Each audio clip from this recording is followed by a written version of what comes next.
55. My attention immediately goes to neutrophil percentage, which is fair enough, 59%, and the platelet is also low, 89. So I look at the platelet graph. Yes, it is a true thrombocytopenia, looks like that. And then the MCV is 124, and MCH is 39, and MCHC is also in a normal range.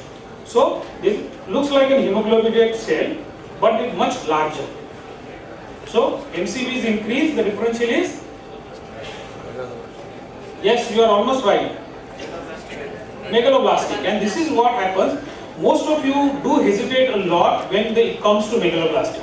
Many of you would immediately diagnose iron deficiency anemia and megaloblastic. I see many of these kind of patients come with iron prescription given and they are taking iron for months together until they worsen on their hemoglobin because these are missed.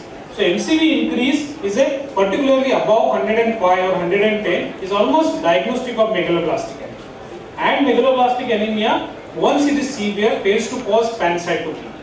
So that's a truth. Many of us get surprised that how the megaloblastic anemia says anemia and how the pancytopenia is occurring. But in advanced cases, we tend to have pancytopenia. Here the differential is good, so I am not worried about the failure. MCV can be increased in cases where there is a reticulocytosis associated. I have 3-4 more slides to go. Yeah. Sorry, because I thought I had given half an hour. So this is megaloblastic anemia. So we will be doing vitamin B12 and red cell folate or indirect test called homocysteine, and these patients will be treated with methylcobalamin, that is 1000 microgram per day, and folic acid 1 milligram per day. So this is as far as the megaloblastic anemia causing pancytopenia is concerned. So now we have next case, which is hemoglobin is just 2, and this is a kid. The pediatric OPD 2, WBC looks fine, but the differential is slightly deranged. Platelet is 220, RDW is markedly increased. Is this lymphocytosis abnormal for 2 years old kid? So as in the pediatric population, there is slowly the lymphocytosis goes and the neutrophil, the typical differential builds up.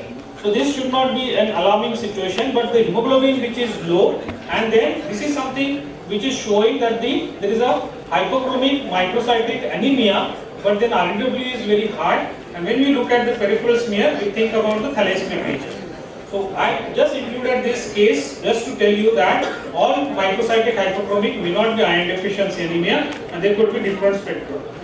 So the next case we'll quickly go through. Hemoglobin is 12.1, WBC is 13.3, platelet is reduced, and your neutrophil percentage is 81.3.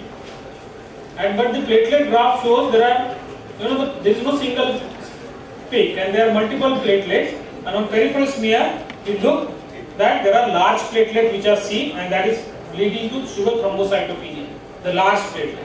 Again, this CBC emphasizes the fact that every thrombocytopenia must be confirmed on peripheral blood smear. If there are platelet aggregates which are seen, that could be EDTA induced, and in that case citrate bulb has to be used to run this CBC.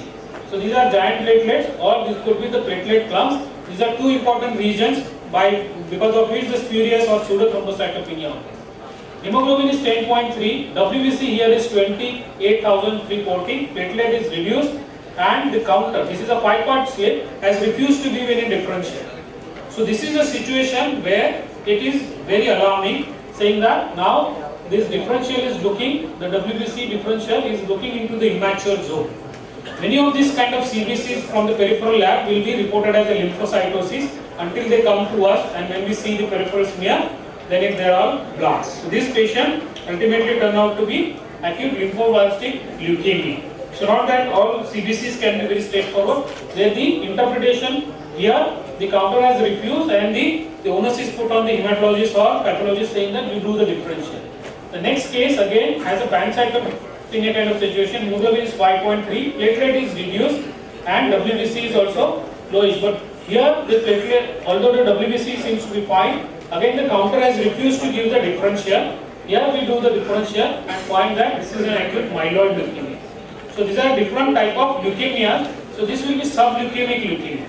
leukemia typically 2/3 of the time will present with high WBC count, and sometimes they can be normal or low. That will be called subleukemic leukemia. And the moment the counter has refused, these are sophisticated counter, they say that we cannot do the differential.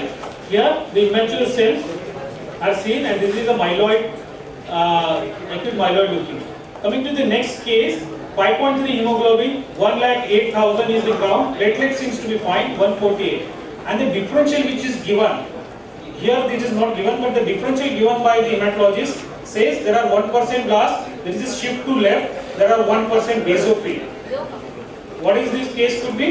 Hepatic leukemia. Yes, somebody said right. Hepatic leukemia. Chronic leukemia.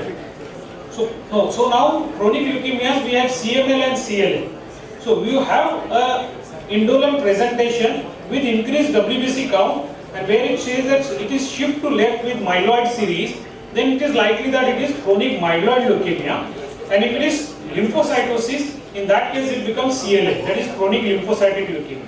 So the moment you have a high WBC count, what is the differential given should be your differentiating factor. High WBC with blast, acute leukemia more than 20%, high WBC with shift to left, myeloid series, chronic myeloid leukemia, and lymphocytosis, it could be chronic lymphocytic leukemia. So this is a chronic myeloid leukemia. And the next case, similar case where hemoglobin is low, WBC is increased, platelet is borderline, and here counter has comfortably given 98% of lymphocytes. So this on peripheral smear we confirm that there are mature abnormal lymphocytes, and we confirm on the flow cytometry that this is an acute, a chronic lymphoid leukemia.